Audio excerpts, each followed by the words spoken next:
Hora de falar sobre o São Paulo e um suposto interesse em Marlon, lateral esquerdo bom do Cruzeiro, só 26 anos de idade. O vínculo do Marlon com a Raposa termina em dezembro. Eu já havia contado para vocês que a situação do Marlon ficou meio esquisita depois das chegadas do Vidalba, zagueiro e lateral esquerdo, e do Barreal, atacante e lateral esquerdo.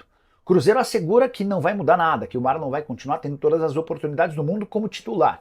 Mas o Thiago Fernandes, meu amigo e parceiro do Cancelados, informa que o São Paulo buscou informações do atleta. Na última quinta-feira, o Rui Costa, diretor executivo de futebol do São Paulo, teria entrado em contato com o staff do Marlon para entender as condições. A notícia já chegou ao Cruzeiro e também, de acordo com o Thiago Fernandes, o Pedro Martins, que é o diretor executivo de futebol da Raposa, reabriu as tratativas com o Marlon para prorrogação do contrato. Só para lembrar, no início do ano, o Cruzeiro chegou a fazer uma oferta de aumento salarial pequeno, coisa de 10%. O Marlon queria praticamente dobrar seus salários. Nicola, mas dobrar é que o Marlon chegou com um salário defasado, especialmente ao que é praticado hoje pelos jogadores titulares da Raposa. O Cruzeiro entendeu que dobrar estava completamente fora da realidade e estagnou. As negociações elas foram reabertas nessa sexta-feira por conta do assédio são paulino. A tendência é que Marlon fique no Cruzeiro. E o São Paulo já começa a entender que talvez não tenha mais reforços nessa janela de transferências, com exceção ao André Silva, que já chegou ao Brasil, fez exames médicos e inclusive foi anunciado atacante comprado por 3 milhões e meio de dólares junto ao Vitória de Guimarães. Como será que o São Paulo vai jogar contra o Palmeiras, nesse clássico que o Verdão vem mordidaço? E aí? Salve, Tirone, salve, galera. Vem mordidaço, o São Paulo vem com um desfalque daqueles, né, o Caleri, que talvez mude bastante coisa, afinal o Caleri jogou praticamente todas do São Paulo, o Carpini. O São Paulo não conseguiu contratar o substituto, o tal do substituto do Caleri, até o final da fase de classificação do Paulista, né? O André Silva chegou, mas não tem condição legal de jogo, não está inscrito nessa fase. Pode ser inscrito no mata-mata se o São Paulo chegar lá substituindo outro jogador. Mas a gente fala sobre isso depois, porque as mudanças na lista são outras polêmicas que envolvem o São Paulo. Para jogar contra o Palmeiras, sem o Caleri, a grande discussão é se o Carpini vai começar com o Rames Rodrigues ou vai começar com o Rames Rodrigues no banco. É o que todo mundo, depois do que aconteceu em Brasília, com o Rames Rodrigues entrando 20 minutos, dando um passe, chutando a bola de direita, raspando, fazendo um gol, é todo mundo pensando no Rames no Morumbi com a lotação completa. Aliás, a expectativa é de batida de recorde do público do Santos e São Bernardo. Na sexta-feira, mais de 42 mil ingressos já haviam sendo vendidos. A expectativa é de 55 mil pessoas no Morumbi para São Paulo e Palmeiras, o maior público do ano, provavelmente. E muitas dessas 55 mil pessoas vão querer ver o Rames Rodrigues no campo. Você sabe disso.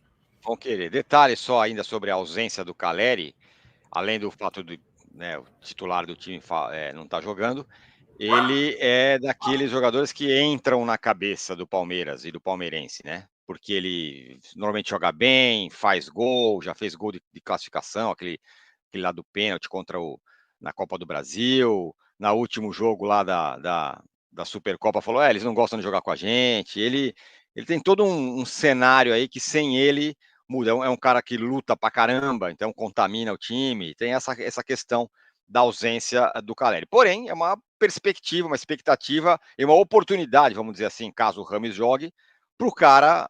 Ele já está sendo adorado pela torcida com 20 minutos de jogo e com os treinos que ele fez antes.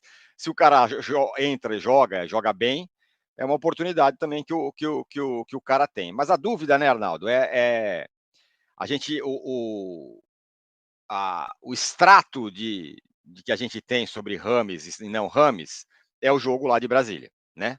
Não dá para considerar o que foi antes. O Carpini não estava, o Dorival tentou usar ele de um jeito, jogou pouco, daí ele parou de jogar lá. Então é esse jogo aí, são esses 20 minutos. E também o que aconteceu antes. E aí a pergunta é, com Rames e sem ponta ou com pontas e sem Rames? Parece que a tendência é que não saia disso, né? É bem curioso, né? Porque com o Dorival, pós-Copa do Brasil, pós-título da Copa do Brasil, o Rames foi utilizado com pontas, sem o centroavante, como é o jogo do Palmeiras, né? O Calleri estava machucado, foi fazer a cirurgia, e o Dorival utilizou o Rames meio de falso centroavante, como ele atua na seleção colombiana, com pontas, uma vez com o Lucas e David, outra vez com Rato e David, mas com pontas. Agora, com o Carpini, aliás, Tironi, acho que a amostra, são 2 amostras, os 20 minutos contra a Inter de Limeira e o campinho do Carpini, o bendito campinho do Carpini no boleiragem. Como ele vê o Rames no time.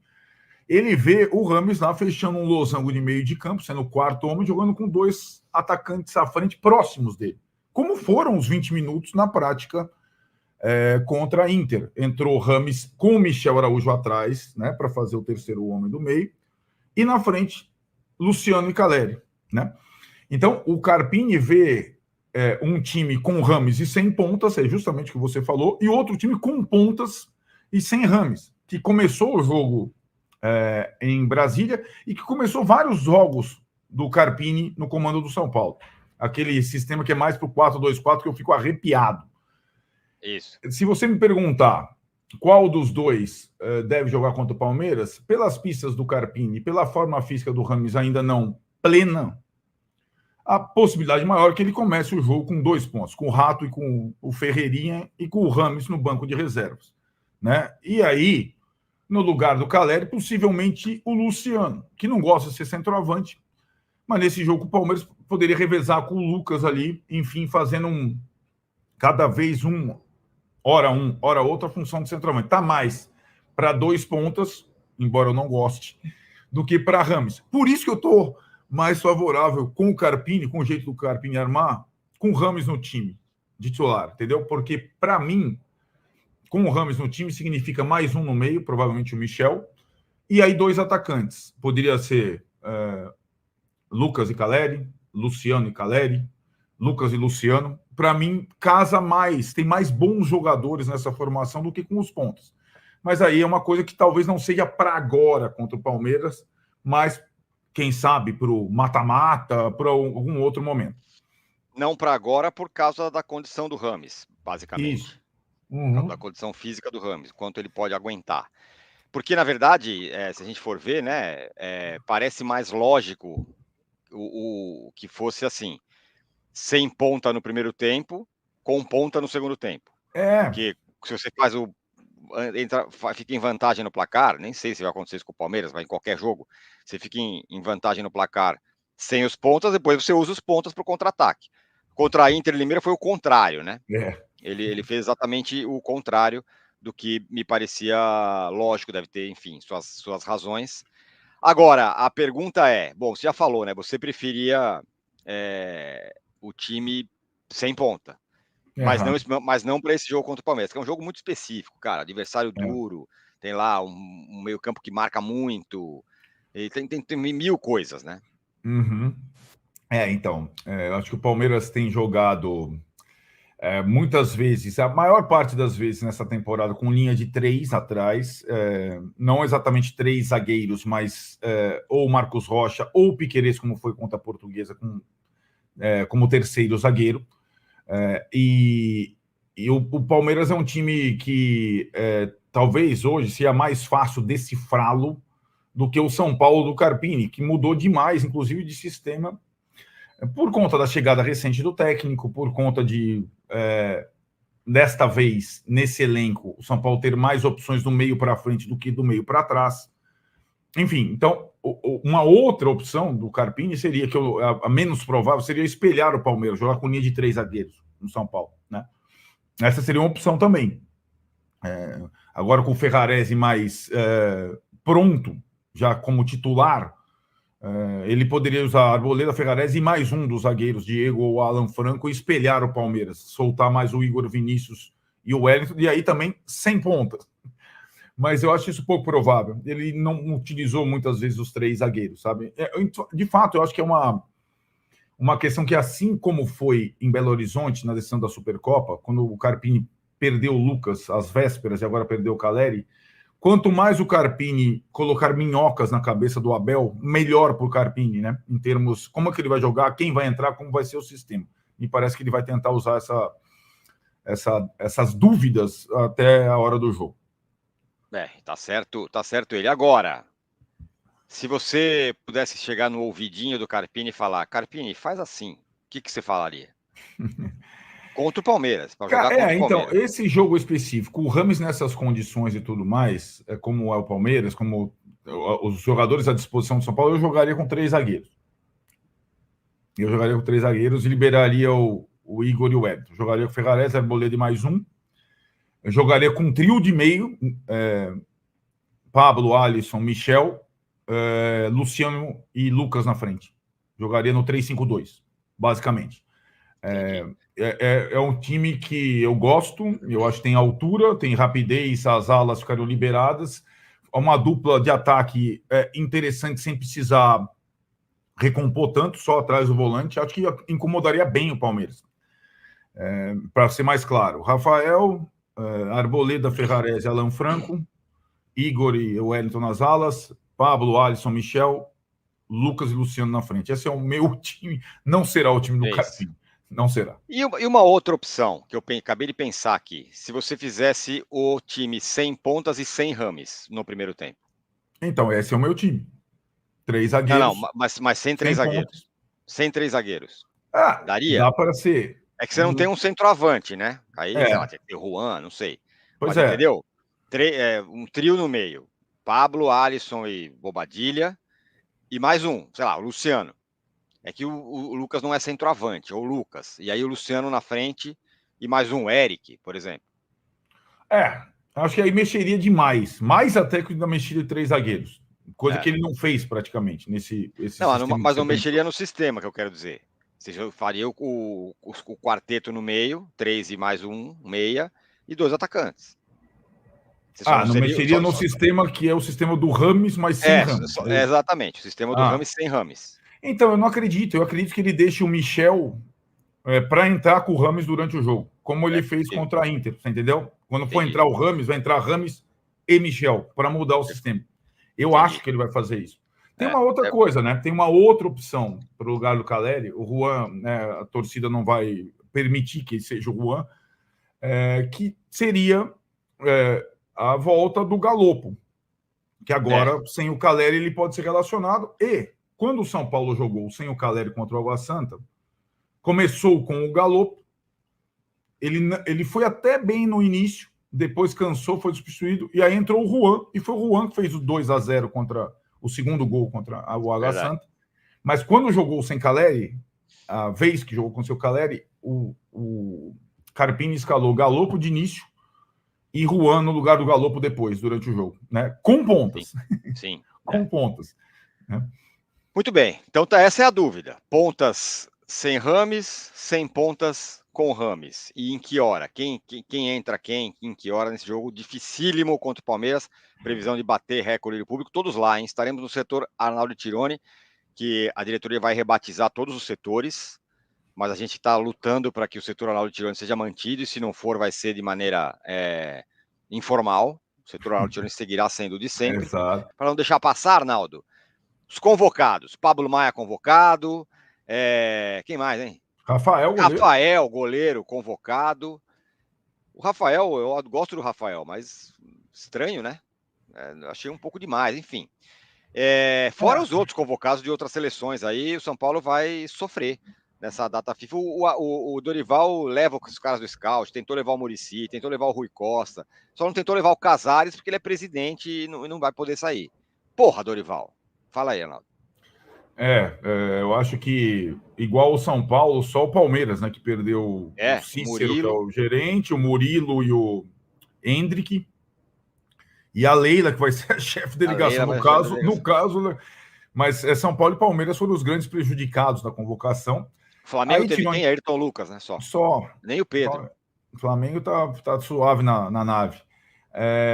A questão, Tironi, é a seguinte: dá para até juntar os dois temas. A gente discutiu tantas as possibilidades do Carpini do meio para frente, mesmo sem o Calleri e tal. Os problemas do São Paulo, ainda mais depois da convocação do Dorival, estão do meio para trás.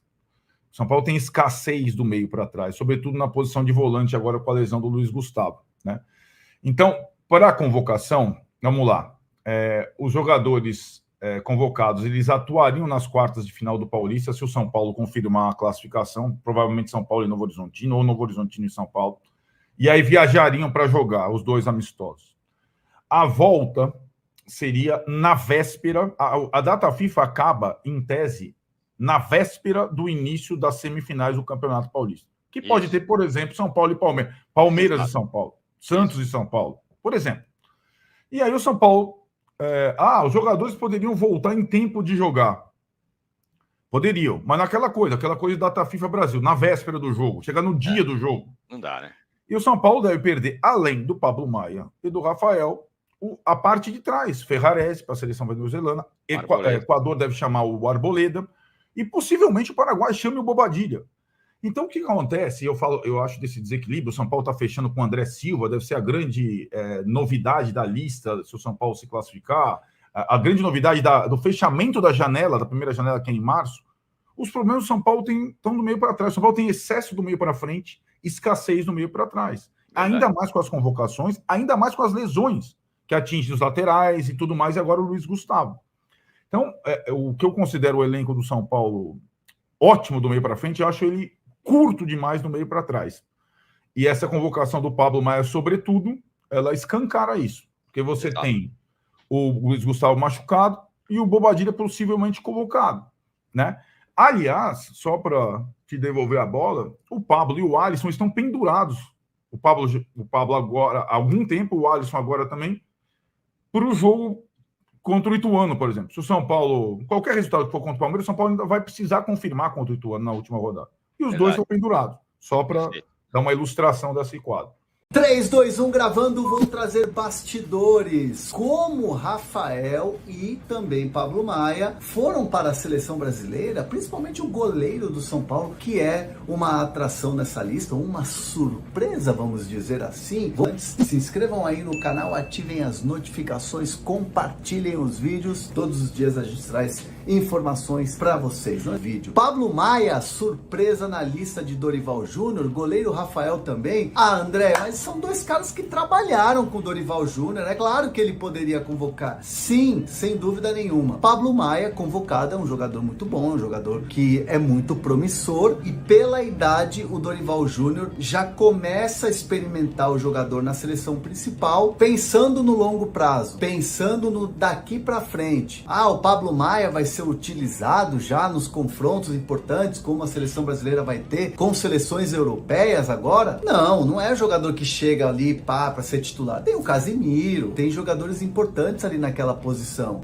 A seleção brasileira, aliás, é muito bem servida nessa posição de volante. E o Pablo Maia é um jogador muito jovem, é um jogador que é daqui para alguns anos. Logo o Pablo Maia vai estar disputando a Premier League. Logo, nessa próxima janela, eu duvido que o São Paulo consiga segurar o Pablo Maia. Então, é uma convocação de um jogador que o Dorival Júnior gosta, conhece, trabalhou junto, foi campeão, mas também é uma convocação pensando no longo prazo. Já vai se acostumando, já vai sentindo, já vai testando o jogador, como é que ele se desenvolve no dia a dia da seleção brasileira, pensando no longo prazo. E a do Rafael é assim, um treinador quando chega, impõe a sua marca, mas ele faz uma mudança também pensando nas lideranças. Quando o Dorival Júnior chega no São Paulo, ele fala para todo mundo assim, o São Paulo tem time para ser campeão, o São Paulo tem time e tem jogadores importantes aqui. E ele fala isso na questão das lideranças. Ele fala, Rafinha é uma liderança que